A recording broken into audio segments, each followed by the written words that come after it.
নিচের কোন বৃহত্তম সংখ্যা দ্বারা 105, 1001 এবং 2436কে নিঃশেষে ভাগ করা যায়? এই প্রশ্নের মূল ফোকাসটা হচ্ছে বৃহত্তম সংখ্যা দ্বারা, তার মানে highest common factor. Common factor কেন? এখানে 3টি সংখ্যাকে একটি বৃহত্তম সংখ্যা দ্বারা ভাগ করতে হবে, তার মানে এই 3টি সংখ্যায় ওই বৃহত্তম সংখ্যাটা এই 3টি সংখ্যার মধ্যে রয়েছে, সেই জন্য কমন ফ্যাক্টর। তো হায়েস্ট কমন ফ্যাক্টর বের করার একাধিক উপায় রয়েছে। একটা উপায় হচ্ছে এই সংখ্যা, এই সংখ্যা, এই সংখ্যা, এই তিনটেরই ফ্যাক্টরগুলো বের করব এবং সেটার মধ্যে দেখব কোনটা সবচেয়ে কমন। আবার ইউক্লিডীয় পদ্ধতিতে আমরা বের করতে পারি এই সংখ্যাগুলোর মধ্যে ছোট থেকে বড় আকারে সাজাবো এবং সবচেয়ে ছোটোটা দিয়ে তার যে ইমিডিয়েট বড় আছে সেই বড়টাকে ইউক্লিডীয় পদ্ধতিতে গসাগু নির্ণয় করার চেষ্টা করব। তো 105 দিয়ে আমরা 1001-এর গসাগু বের করার চেষ্টা করব। এটা সর্বোচ্চ 9 বার যায়, 9 বার দিলে হয় 945। এখান থেকে ভাগশেষ থাকে হচ্ছে 56। এই 56 দিয়ে আবার 105কে আমরা ভাগ করব। এখানে যায় একবার, থাকে হচ্ছে 49। 49 দিয়ে আবার 56কে ভাগ করব, এটাও একবার যায়, থাকে হচ্ছে 7। 7 দিয়ে 49কে ভাগ করব, 7 7 49। এটা ভাগ নিঃশেষ বিভাজ্য হয়ে গেল। তার মানে 105 এবং 1001-এর গসাগু হচ্ছে 7। এখন এই যে গসাগু পেলাম, সেই গসাগু এটা আর হচ্ছে 24 36, এই গসাগু আর এই সংখ্যাটার গসাগু নির্ণয় করার চেষ্টা করব ইউক্লিডীয় পদ্ধতিতে। 24 36 এটা আসলে নিঃশেষী বিভাজ্য। 348 গুণ 7 হয় 24 34, এটা নিঃশেষী বিভাজ্য হয়ে গেল। তার মানে যে বৃহত্তম সংখ্যাটা এই 3টি সংখ্যাকে নিঃশেষে বিভাজ্য করে সেটা হচ্ছে 7। এই প্রশ্নের উত্তর হচ্ছে 7।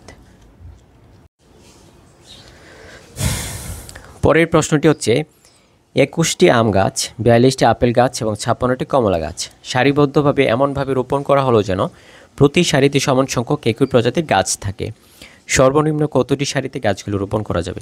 এই যে সর্বনিম্ন কতটি সারিতে গাছগুলো রোপণ করা যাবে, সারির সংখ্যা যদি আমরা সর্বনিম্ন চাই তাহলে একটা জিনিস মাথায় রাখতে হবে যে প্রতি সারিতে যে গাছগুলো রোপণ করব সেই সংখ্যাটা হবে সর্বোচ্চ, তার মানে হায়েস্ট কমন ফ্যাক্টর। প্রতি সারিতে সর্বোচ্চ কতগুলো গাছ করে লাগানো যাবে সেটাকে আমরা যদি বের করতে পারি তাহলে সারি হবে সর্বনিম্ন। আবার কারণ প্রতি সারিতে গাছের সংখ্যা যদি কমিয়ে দিই তাহলে সারির সংখ্যা বেড়ে যাবে। এই জন্য এই যে সংখ্যাগুলো রয়েছে 21টি আম গাছ, 42টি আপেল গাছ এবং 56টি কমলা গাছ, এই কমলা গাছগুলো প্রত্যেকটা সারিতে সর্বোচ্চ কত করে লাগানো যাবে সেটা আমাদের বের করতে হবে। তাহলে 21, 42 এবং 56 এই সংখ্যাগুলোর HCF আমাদের বের করতে হবে। এখানে আমরা 21 তারপর 42 এবং 56 এদের HCF বের করব। 21কে আমরা ফ্যাক্টরগুলো বের করি, 3 সাথে 21, 42 6 সাথে 42, 3 দুগুণে 6, 7 8 56, 2 2। তার মানে এখানে আমরা দেখতে পাচ্ছি যে HCF হচ্ছে 7, কারণ এই প্রত্যেকটি সংখ্যার মধ্যে যে ফ্যাক্টরগুলো রয়েছে সর্বোচ্চ কমন ফ্যাক্টর হচ্ছে 7।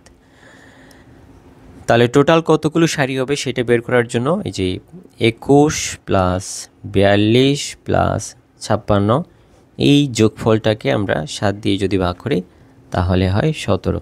এই প্রশ্নের উত্তর হচ্ছে 17। এই প্রশ্নে বলা হয়েছে কোন ক্ষুদ্রতম সংখ্যাকে 1 থেকে 9 পর্যন্ত সংখ্যা দ্বারা ভাগ করলে কোনো ভাগশেষ থাকে না। একটি ক্ষুদ্রতম সংখ্যা, যেই সংখ্যাটার 1 থেকে 9 পর্যন্ত যে সংখ্যাগুলো রয়েছে সেইগুলো দিয়ে ভাগ করলে কোনো ভাগশেষ থাকবে না, মানে নিঃশেষে বিভাজ্য হবে। What is the least natural number which leaves no remainder when divided by all the digits from 1 to 9?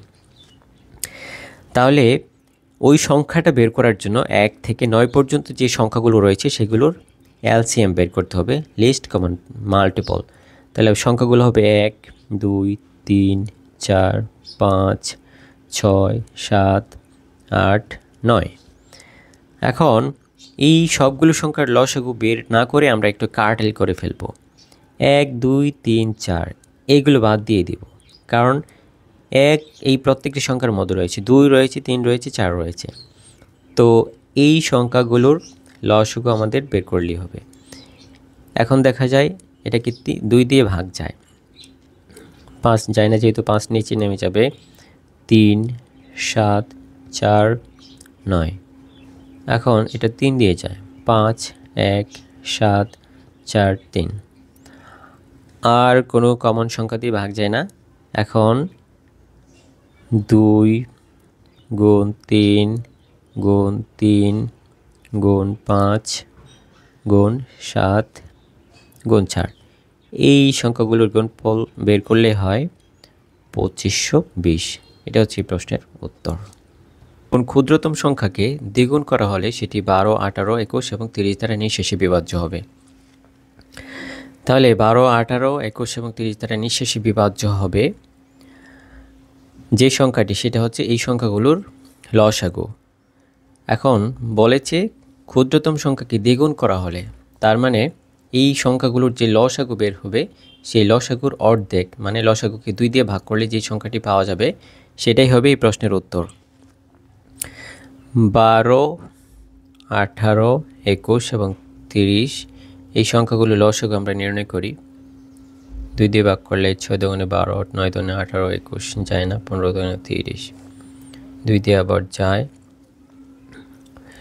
2 দিয়ে যায় না, 3 দিয়ে যায়, 3 দুগুণে 6, 3 তিরিকে 9, 3 সাথে 21, 3 5 15। এখন আর কমন কোনো ফ্যাক্টর নেই যেটা দিয়ে সবগুলোকে ভাগ করা যায়। সো লসাগুটা হবে 2 গুণ 2 গুণ 3 গুণ 3 গুণ 5 গুণ 7। এই সংখ্যাগুলোকে গুণ করলে পাওয়া যায় 1260। বলছে কোন ক্ষুদ্রতম সংখ্যাকে দ্বিগুণ করা হলে, এই যে লসাগুটা আছে সেই লসাগুটার অর্ধেককে দ্বিগুণ করলে তো এত সংখ্যা হবে। তার মানে এই প্রশ্নের উত্তর হবে, এটাকে 2 দ্বারা ভাগ করলে যা হয় তাই 630। 630 হচ্ছে এই প্রশ্নের উত্তর। কোয়েশ্চেন নাম্বার 5, 4000 থেকে 5000-এর মধ্যে কোন সংখ্যাটিকে 12, 18, 21 এবং 32 দ্বারা নিঃশেষে ভাগ করা যাবে? 12, 18, 21 এবং 32-এর যে লসাগু হবে সেই লসাগুটাই হচ্ছে এই সংখ্যাগুলো দ্বারা নিঃশেষে বিভাজ্য। এখন এই সংখ্যাটা 4000 থেকে 5000-এর মধ্যে কোনটা সেটা কীভাবে বের করব? সেটা বের করার জন্য এই যে লসাগুটা হবে এই লসাগুটার মাল্টিপল দেখব 4000 থেকে 5000-এর মধ্যে কোনটা হয়। তার মানে এই লসাগুটাকে আমরা ধারাবাহিকভাবে গুণ করে দেখব কোন সংখ্যাটা এই দুটো সংখ্যার মধ্যে পড়ে। 12, 18, 21 এবং 32 এর লসাগু 2, 6 দুগুণে 12, 9 দুগুণে 18, 21, 16 দুগুণে 32, 3 দিয়ে যায়, 3 দুগুণে 6, 3 তিরিকে 9, 3 সাথে 21, 16, 2 দিয়ে যায় 1, 3, 7, 8, আর যায় না। এখন এর লসাগু হবে 2 গুণ 2 গুণ 3 গুণ 3 গুণ 7 গুণ 8। এই গুণফলটা হবে 2016। 2016কে আমরা যদি 2 দিয়ে ভাগ গুণ করি তাহলে হয় 4032। 4032টা হচ্ছে 4000 থেকে 5000-এর মধ্যে। তার মানে এই প্রশ্নের উত্তর হচ্ছে 4032 বি। এই অঙ্কগুলো সলভ করলে লসাগু এবং গসাগুর বেসিক থেকে অ্যাডভান্সড একটি কনসেপ্ট তৈরি হবে। বিভিন্ন ধরনের চাকরির পরীক্ষায় এই প্রশ্নগুলো প্রায়ই আসে। আশা করি অনেকের কাজে লাগবে। ভিডিওটি দেখার জন্য ধন্যবাদ। আসসালামু আলাইকুম।